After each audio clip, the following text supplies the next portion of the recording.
Good morning and welcome to America's Web Radio and David's Pick. And we've got an exceptional guest on today that I think everybody's going to, particularly if you were around in the 60s, and we're going to talk about the capture of the Pueblo. But before we get started with that, we always start with a moment of silence. And this is... Today we're going to talk about a few gun-related... Wait a second. How did that get in there? That's not supposed to be there. Anyway, we're gonna be talking about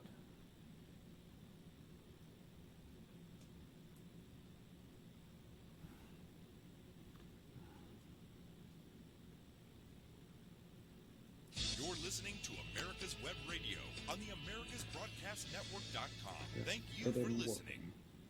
Okay, well, we're going to start off the show before we introduce our guests, like we always do, with a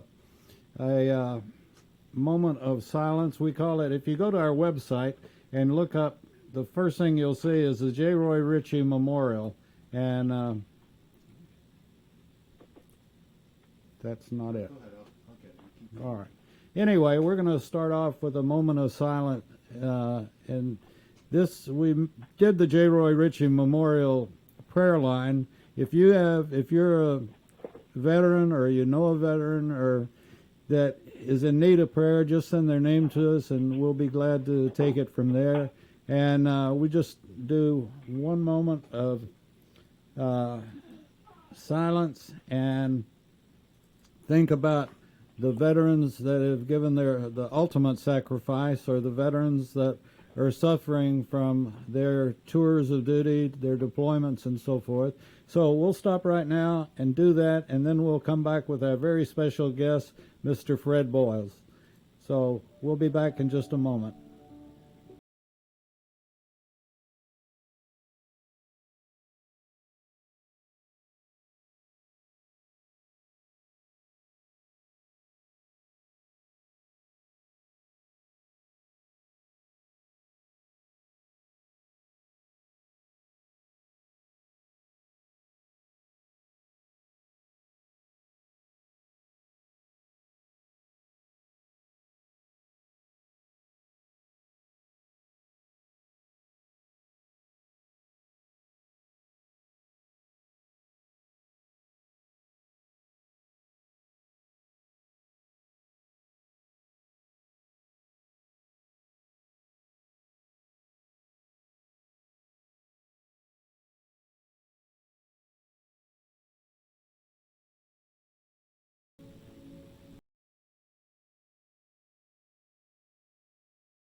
And we go from thinking about our brothers and sisters that have served into something that always got me past that last half mile. And we'll be with our guest, Fred Boyles, in just one moment after we listen to...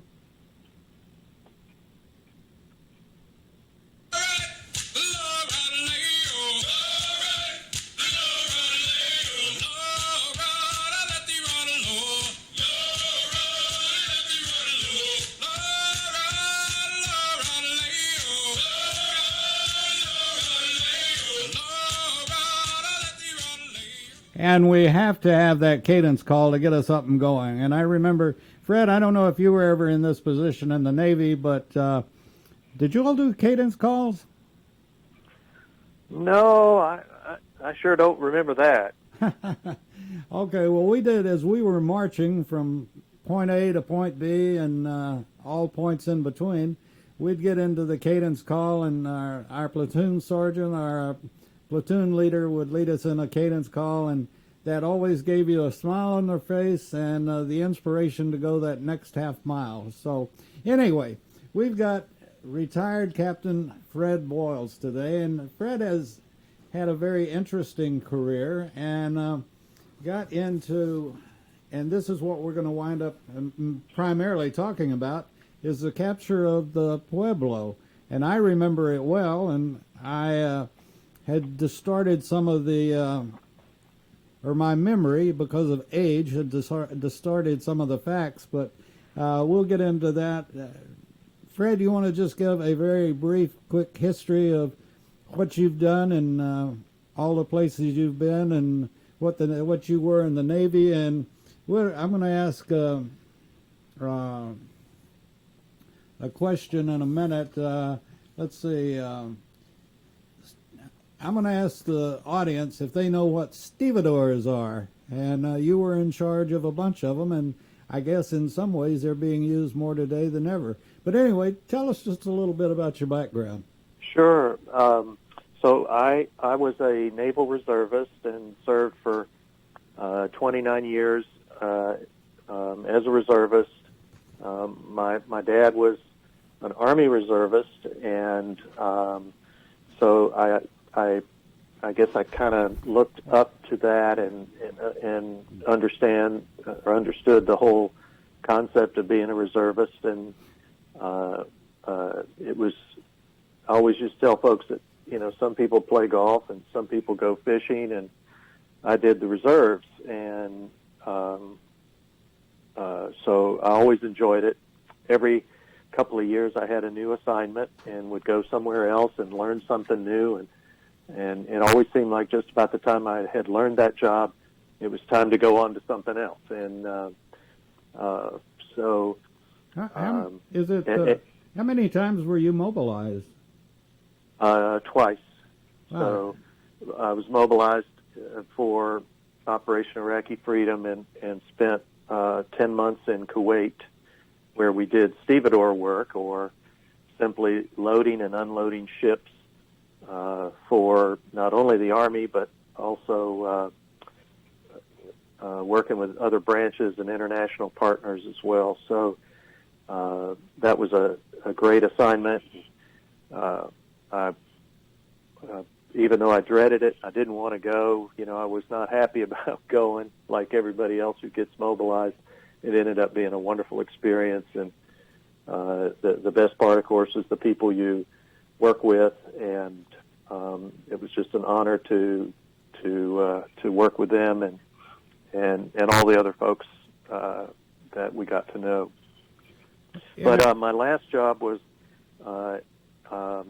I had already retired from my civilian job, and I knew it was my last assignment before retirement from the Navy, and I was assigned to U.S. Naval Forces Korea, which was a reserve unit that had, I think it was 8 or 9 detachments all over the country, but I was at the headquarters unit at Point Hueneme, California. And so as soon as they found out I was retired, they said, "Hey, we got a job for you." And then I spent roughly 2 years, a little less than 2 years, in Seoul, Korea, at the headquarters of Naval Forces Korea. Wow.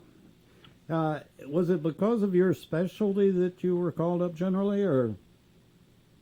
So I was in the Navy. We have what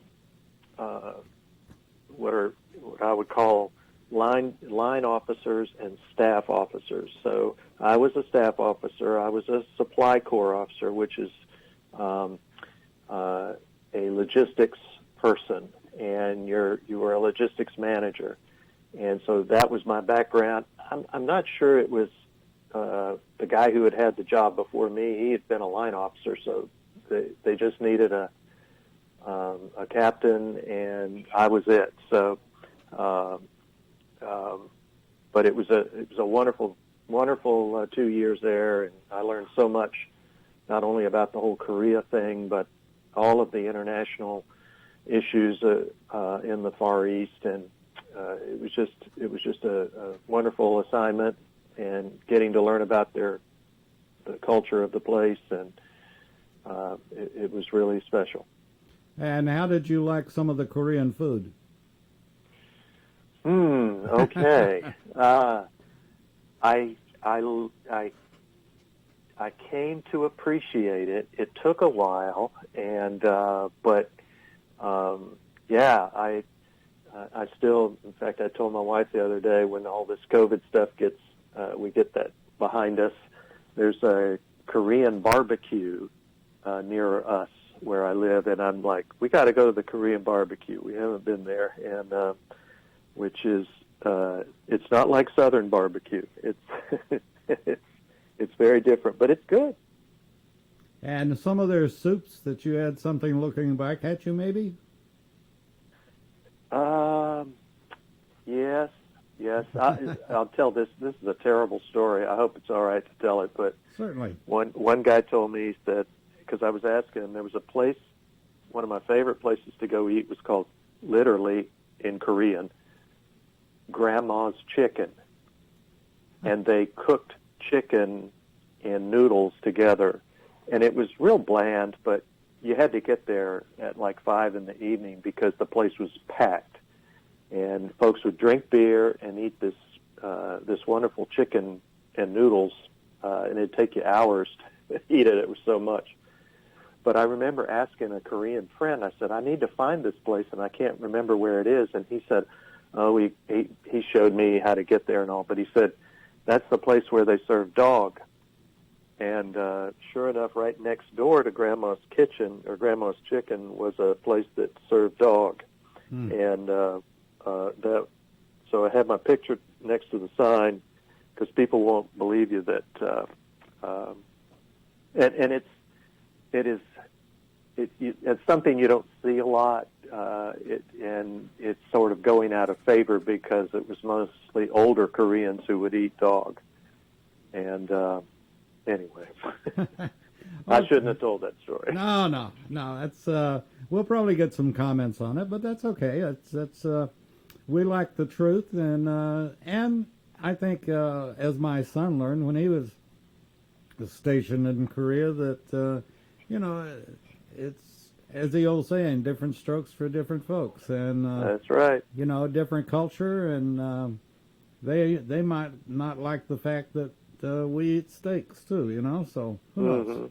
But anyway, so how did you, I want to get really into the Pueblo as quickly as we can because I find it very interesting. I remember the capture, and but like I said, I, because of age probably, but I had forgotten a lot of the details. What brought you into being a historian and you work with interested in prisoners of war? And I remember some of the pictures that Korea let out of, or they opened up to the public of our naval folks that had been serving on the Pueblo when it was captured, and they made as big a deal out of it as they could. Correct?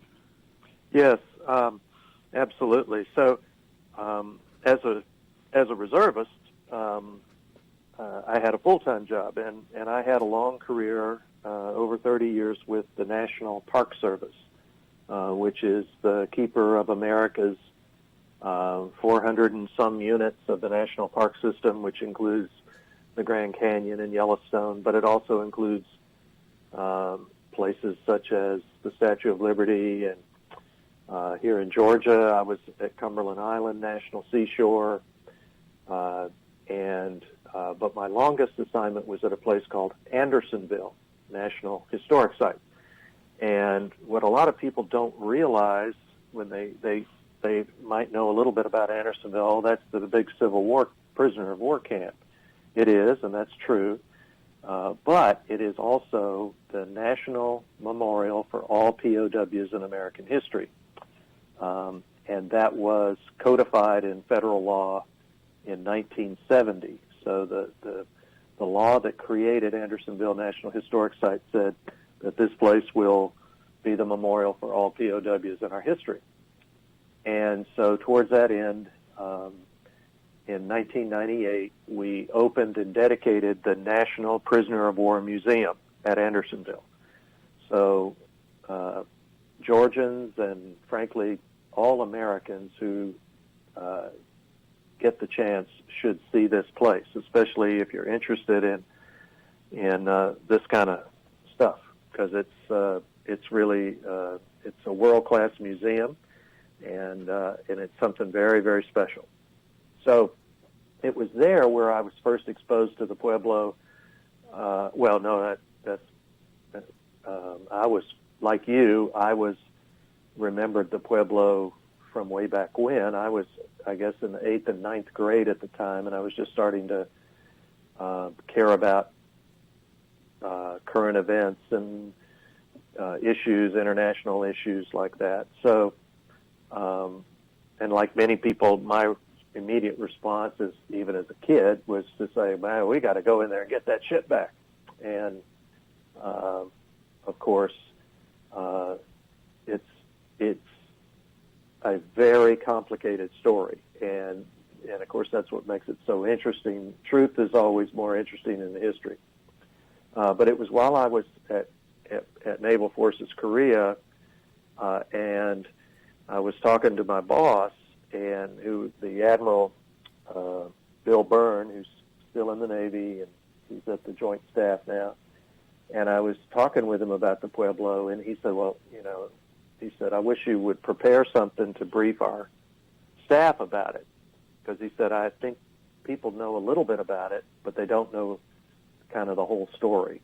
And so I did that and made that presentation actually several times now, and have always enjoyed sharing it because it always gets a lot of discussion.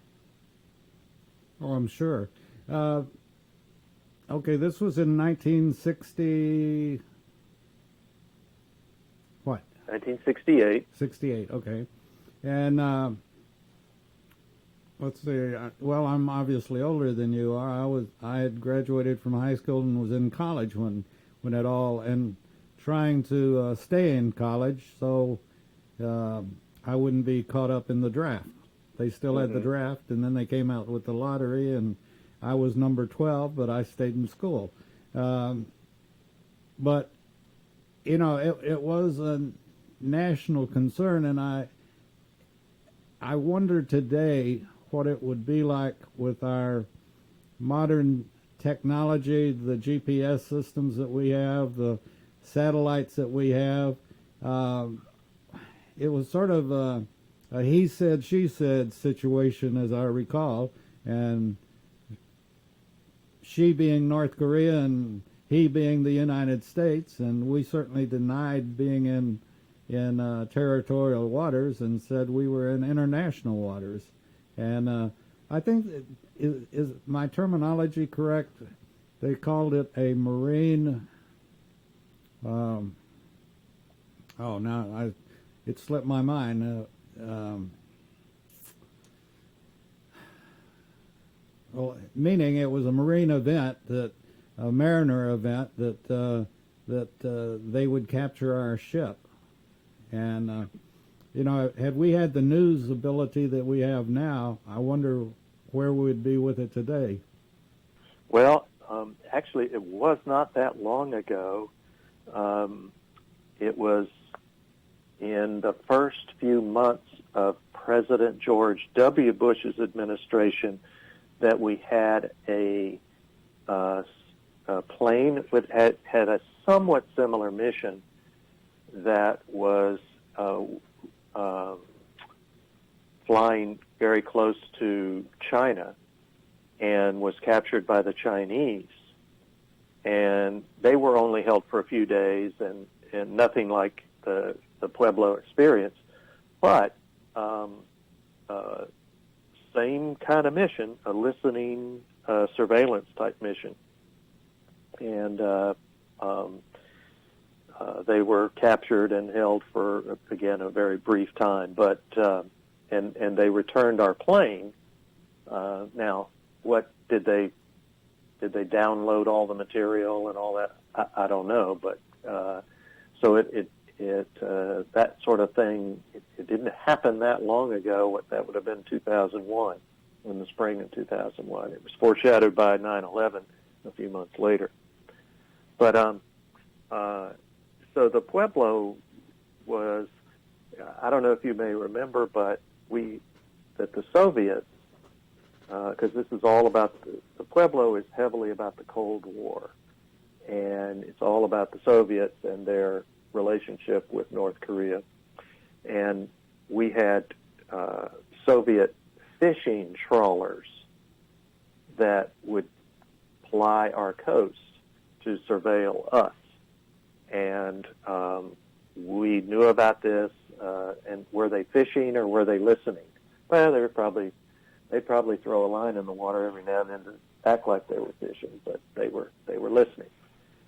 So we came up with this idea through the National Security Administration, the NSA, to take 3 Army ships, old World War II Army ships, and to convert them into surveillance ships.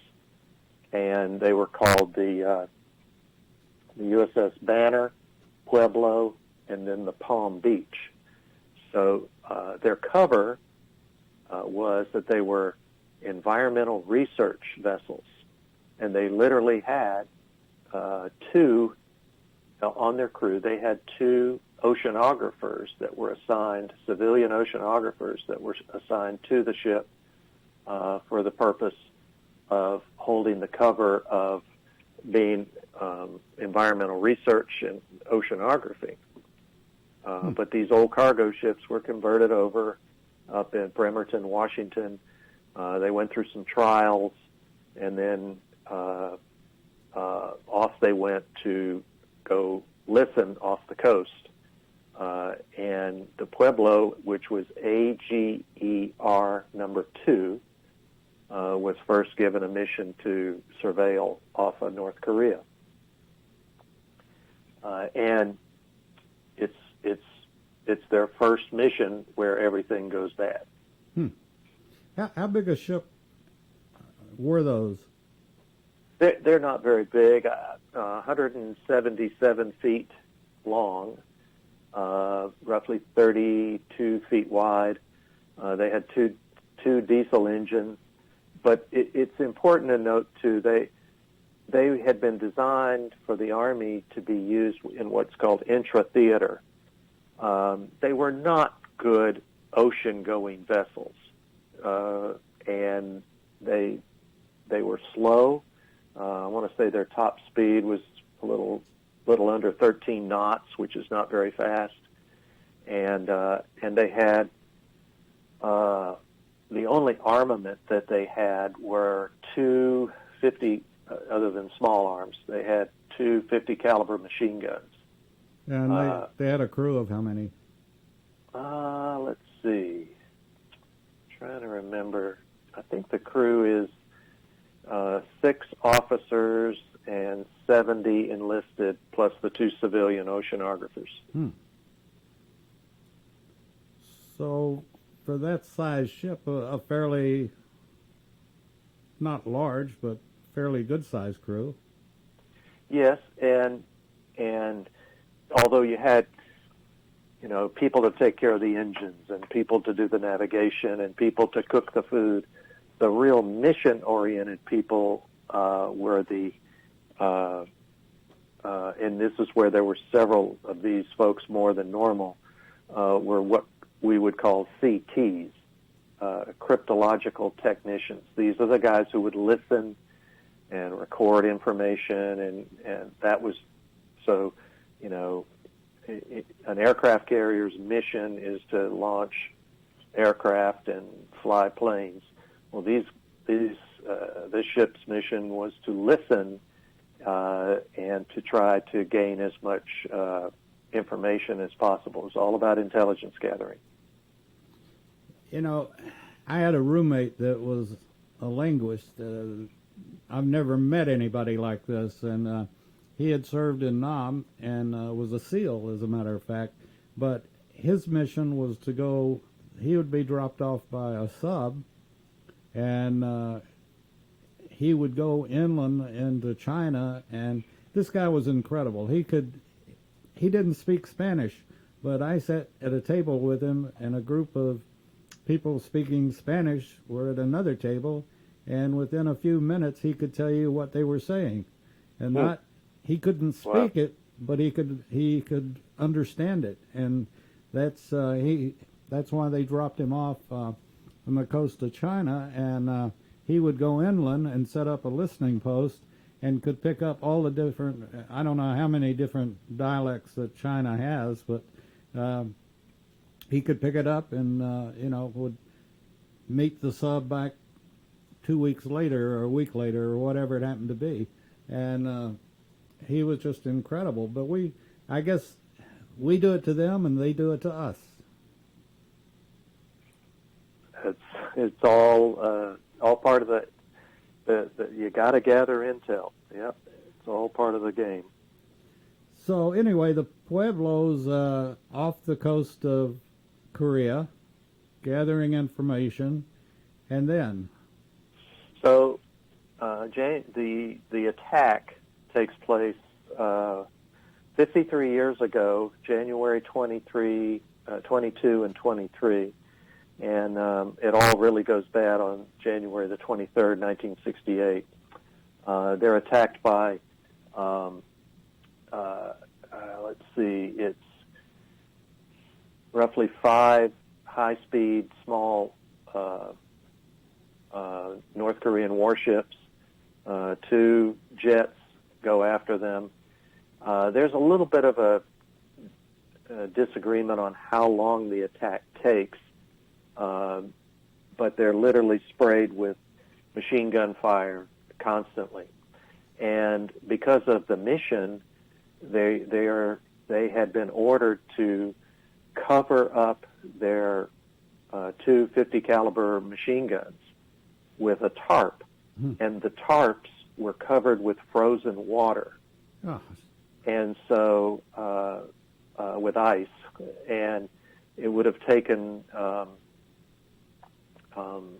axes to literally get to their guns to get rid of all the ice. And every time they would try to go out to get to the guns, they were sprayed with machine gun fire. So, and the whole time they turned and went east. They were in what's called the East Sea, and they were going at 13 knots, and which is slow. And these warships were literally circling them, firing upon them. And it was clear that if they didn't surrender, they were all going to be killed. Now, several of the sailors were injured, and one was killed, a fellow named Dwayne Hodges. So he was killed almost immediately in that attack. Wow. And that's when the Commander Lloyd Booker makes the decision to surrender the ship. Now, were they in contact with Washington, or? Well, no, they're in contact with their I guess superior command, and they are appealing for help, and they are promised that help is on the way. And this is pre-Goldwater Nichols, so the Navy says, we'll get the Air Force to respond because they're closer. And the Air Force says, well, it's a Navy mission. They should respond, and they're back in Japan. And so there's not a coordinated command center to deal with the issue. And so it's too late, and before you know it, the ship is taken, and they take them to the port of Wonsan, which is on the east coast of North Korea. So, obviously the Koreans boarded the ship, and only I'd come up with something like this, but how did did the North Koreans have someone that spoke English? That I don't know.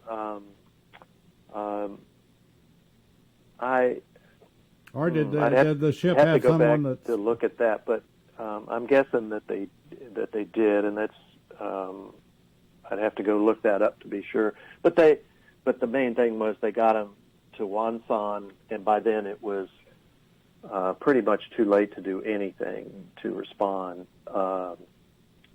in terms of quickly getting them out of there. Right. And with the crew that they had, did the Koreans come aboard the Pueblo and take total command, or did they just order the Booker and the rest of the crew to do what they told them to? They just took them straight to Wonsan, which was not very far. So they took them into the port of Wonsan, and then they had them. So, what was the treatment like of our prisoners of war? It was horrible. So it immediately starts off being very, very bad. Fred, could I back up 1 second? And sure. We weren't at war with Korea, so can you really classify them as prisoners of war? It's a good question. I'm glad you asked that, because were we at war with North Korea? Well, the answer technically is yes, because we're still at war with North Korea. In 1953, and when the armistice was signed in Panmunjom, it was literally just a ceasefire. And that document that the parties signed said that within a year they'll come up with a peace treaty. Well, we're still waiting. So we literally are in a war, technically, with North Korea, and were at that time as well. So, and by the way, this later becomes quite an issue, because years later, when the Prisoner of War Medal was authorized in the 1980s, the Navy said these guys weren't POWs, and we're going to deny them receiving the POW medal.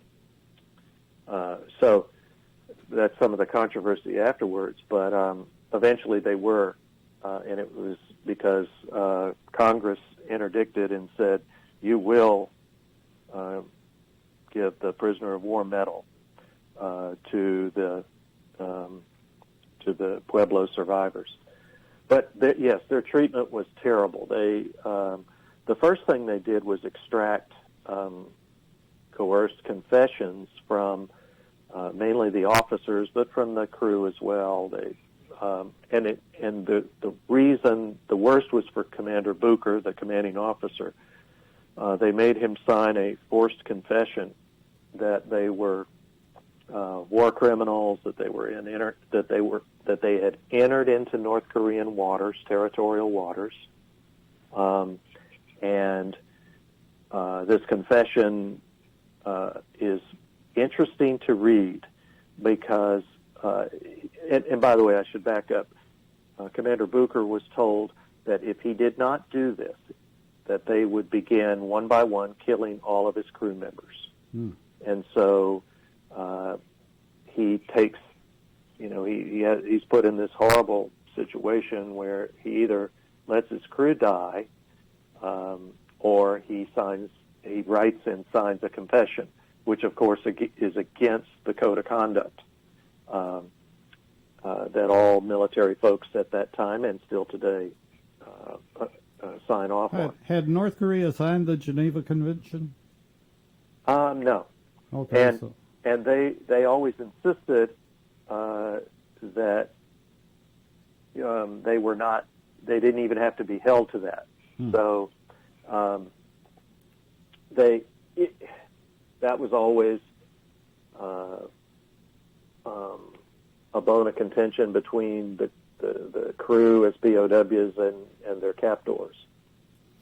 But Fred, I'm going to have to stop you. We've got to take a quick break here, and I want to mention, and I think you're going to make a comment as well. We work very closely with Colonel Rick White, retired. He's the director of the Georgia Military Veterans Hall of Fame, and he wanted me to announce that the inductees for 2020 the ceremony had to be canceled, or not canceled, but just postponed, and it will be at Newtown Park in Johns Creek, Georgia, on April the 3rd. And did you have something else to add to that, Fred? Well, the Georgia Military Hall of Fame is just a very special institution to me. One of the persons who's honored in there, who's deceased, was a park ranger that I worked with, and I didn't know at the time, but he was like a mentor and a teacher to me. But he is a Chosin Reservoir survivor as a Marine. He was, I think he was like 19 or 20 years old when he was up at the Chosin Reservoir during the Korean War, and it doesn't get more brutal than that. But he was just a great friend and a great mentor to me as a young guy many years ago, and at the time I never appreciated what he had done in the Marine Corps, but he was very special to me and gives to me the Georgia Military Veterans Hall of Fame kind of a special mark in my life because of my relationship with Ted Wolf. That's great. Let's get back to the Pueblo and the business at hand. Okay, so the POWs were treated worse than bad. Yes. And was this... But I want to go back to one thing, and Sure. I talked about the confession statement, it's fascinating because in the confession statement, it says stuff like, it's quite long, by the way. It's almost like an essay, but he says in there that he was he had been trained in the Navy by are you ready for this? Fleet General Barney Google. Now, if you know anything about that period of time, Barney Google was a character in the Snuffy Smith cartoon, and he talks about the lackeys of the Bowery Street billionaires, and and he kind of sums it up at the end, and he says that we have been rotating on the fickle finger of fate, which has, by the way, if you remember that. Oh yeah, that was in the show, in a TV show. Rowan and Martin's Right. laugh in. Right. Yeah, and he said, and fickle finger of fate, for such a long languid months, we give our word to the great speckled bird that we will heretofore, in all sincerity, cleanse ourselves of the rottenness and we solemnly await our return to our loved ones, so that the fickle finger can be replaced by the rosy fingers of dawn and salvation. So help me, Hannah. So that's his confession, or pieces of his confession. So, of course, he was able to convince the North Koreans that would be an appropriate thing to write as a confession, but it's also a signal that he's resisting. Right. I remember that came out was it after they were released, or did it come out while they were still captive? Well, it would have been our intel folks would have known about that. They were getting that because that was all the kind of stuff that the North Koreans were waving in our face, so to speak. Mm-hmm. We got the confession by Google. Yes. Our response was basically an international response, wasn't it? Well, what's one of the, to me, fascinating things about it is that Lyndon Johnson, President Lyndon Johnson, gets his morning presidential brief the next day, and his first thing is, "What's the Pueblo? What is this?" "Oh, well, it's a surveillance ship." "Well, I didn't know anything about this. Why are we doing this?" And it catches folks by surprise, and but McNamara and Johnson respond with basically a show of force. It's not an attack or anything, but they put a carrier strike group out into the off North Korea. We mobilize. It's something like 14,000 reservists, and then of course the first big thing is to say, where's South Korea in all of this? Because they are, when it comes to this stuff, they are our most important ally. And what folks don't realize is the context of the period, because just a few days, like a week or two prior to this, North Korea had sent over 30 commandos down into South Korea for the purpose of killing the president of South Korea. And they got, if you think about the White House, our White House, these commandos got on the lawn of the White House. They almost made it. They got so close to actually killing President Park. I remember that. And by the way, 4 U.S. soldiers died in that raid, as well as a number of South Koreans. And this really shook up President Park. And he was very close to Lyndon Johnson. And but you also need to remember that at the time, this is not only at the height of Vietnam. The Tet Offensive begins at the end of January, so roughly the same time. We are completely immersed in the Vietnam War.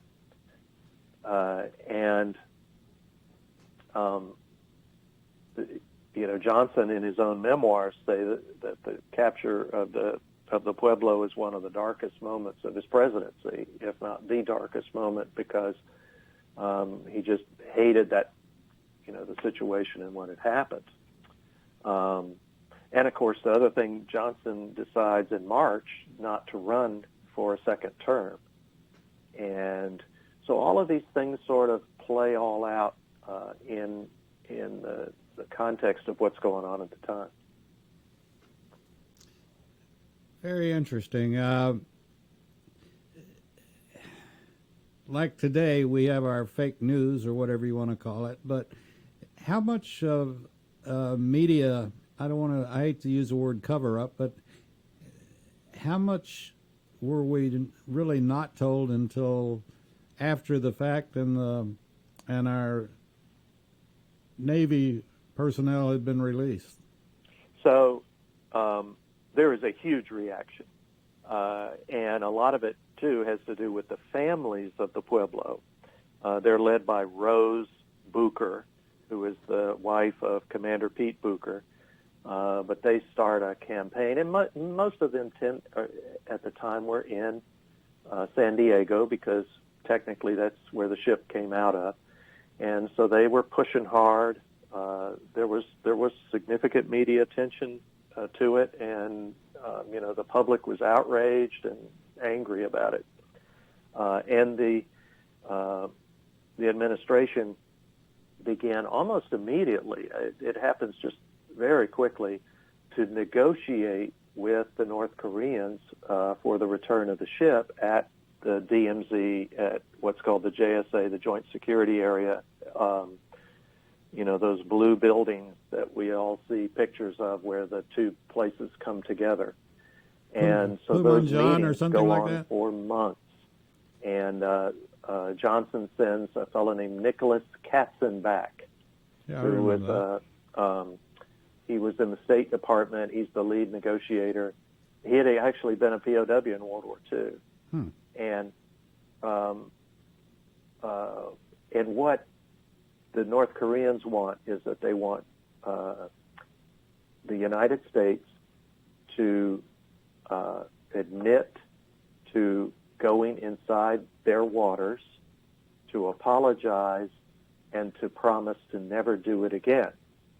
And the big sticking point was everything pointed to the fact, and I don't think it's you can refute it, that they never entered into the North Korean territorial waters. So it's months later when they come up with the idea, and it's sort of simple, but they say, well, let's agree to it. Let's just agree to that we apologize, agree to it, and say we won't ever do it again. But as soon as we get our crew back, say, that's not true. We just did it to get our crew back. Secretary of State was Dean Rusk at the time. What role What role did he play particularly? No, I'm not sure that he wasn't. I mean, he would have been very much involved, but and of course he's the guy that most people say attribute him to being the one who gave us who established the 38th parallel as the DMZ. He had been an Army officer in Japan at the end of World War II when it was time to divvy up the Korean peninsula. So a lot of people in South Korea know who Dean Rusk is for that reason. But anyway, we do sign the agreement at Panmunjom, and the crew is released on just a few days before Christmas in 1968, actually the 23rd of December, and they walk across the famous bridge at the DMZ. Interesting. And you told me something else interesting about where the Pueblo is now and what they're doing with it. Right. It is because this is the classic David and Goliath story, and that's the way they present it. They still have the ship, and it is a place that North Koreans go to visit, and they celebrate their sort of victory, so to speak, over the United States and how they were able to make us back down. What's also important to this is, and we haven't really mentioned this, is that by most accounts, this is the greatest loss of intelligence, classified material in the Cold War. And it was mainly the encryption machines that they were able to get. And, of course, if North Korea got this stuff, the Soviet Union got it. And what we also only learned later is about the time the Pueblo is captured is when John Walker starts selling secrets to the Soviets. And what is he selling them? He's selling them encryption information. John Walker was a United States Navy sailor who was a spy for the Russians. Anyway, it was a horrible loss of intelligence to the Soviet bloc.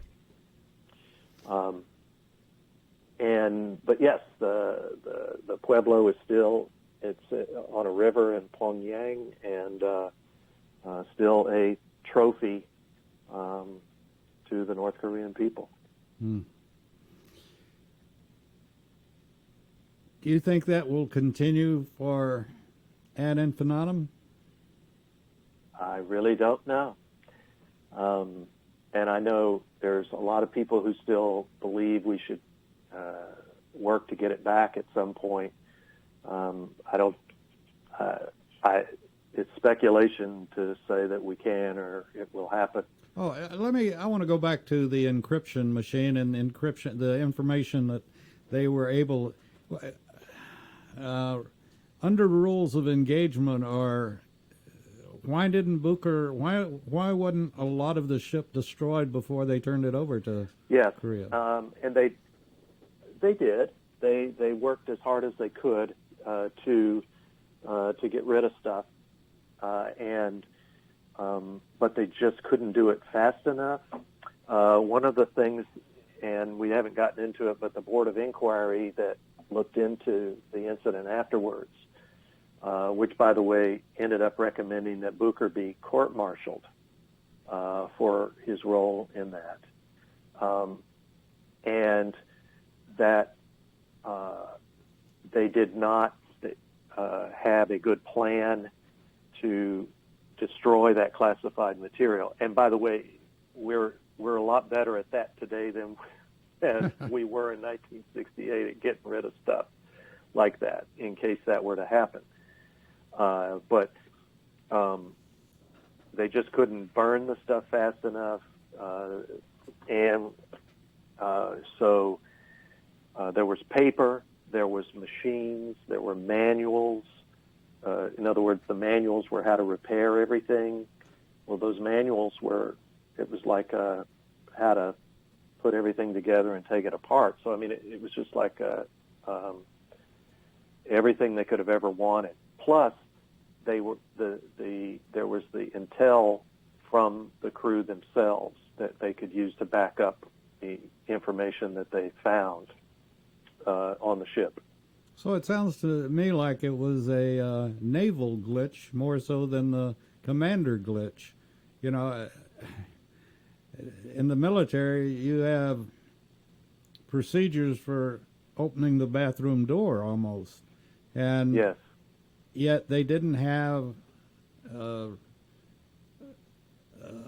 plan to destroy, effectively destroy, I should say. Well, they did have a plan. It was obviously not good enough, and it didn't do the job as it should. One of the things that when you have paper, one of the key things you got to do is when you're done with the paper, you need to destroy the paper. Well, they hadn't done as good a job as they should have at getting rid of the messages and other things that had been printed out. So, again, the Court of Inquiry found that they just had not done a good job of preparing for that situation, but also in carrying out that part of the mission. But the other side of it was they had hardly any time to do that. Fred, I want to stop again and just mention the Georgia Military Veterans Hall of Fame and Colonel Rick White. I was fortunate enough to have lunch with him yesterday. What a gentleman, and what a great director of something that's so important. And we encourage several things. We encourage everybody that lives in Atlanta, or if you're traveling to Atlanta, go to, it's right across the street from the state capitol, the big gold dome. You can't miss that. And it's in the Floyd building, and it's a wonderful opportunity to talk to your kids and to your grandkids about our heroes that have come from Georgia, and in many cases given the ultimate sacrifice. And also want to mention the fact that their induction ceremony will be April the 3rd at Johns Creek, at the Johns Creek Newtown Park, and that's where the Healing Wall is at Johns Creek, which is a replica of the of the Vietnam War veterans in Washington, D.C. So it's Johns Creek in that area, and all of Georgia is becoming very well known for what they do for veterans, and we want to encourage everybody to do that. And I think this show is about the Pueblo, and the facts that you're telling us, Fred, are just absolutely incredible. And let me ask one provocative question, I guess. Oh, I got two. One I think I told you about. That's one of the hardballs that I throw to all of the people that we interview, the veterans that we interview. Can you name one veteran that you know that can tell just one story? Mm-hmm. Oh, I don't think so. Once you get them started, they keep on going, and I bet some of the crew of the Pueblo have got some incredible stories to tell. But Was there ever the potential of sinking the Pueblo? I mean, as the crew was there and everybody going overboard or anything like that? To scuttle the ship. Yeah. Right. Well, us Army people got one term. You scuttle, sink, scuttle, whatever.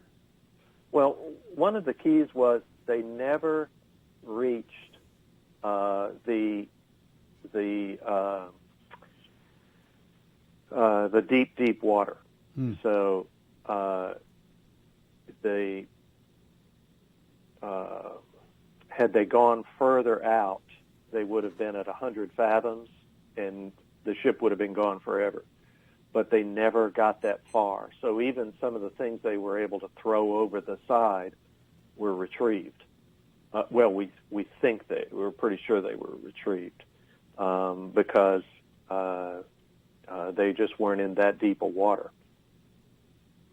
So had they sunk the ship, it could have been brought back. So with the technology today, is most of what they were doing then done by satellite today? Boy, probably not. I don't think I can answer that. Okay. Just because I don't know. But obviously we have a lot more capability today than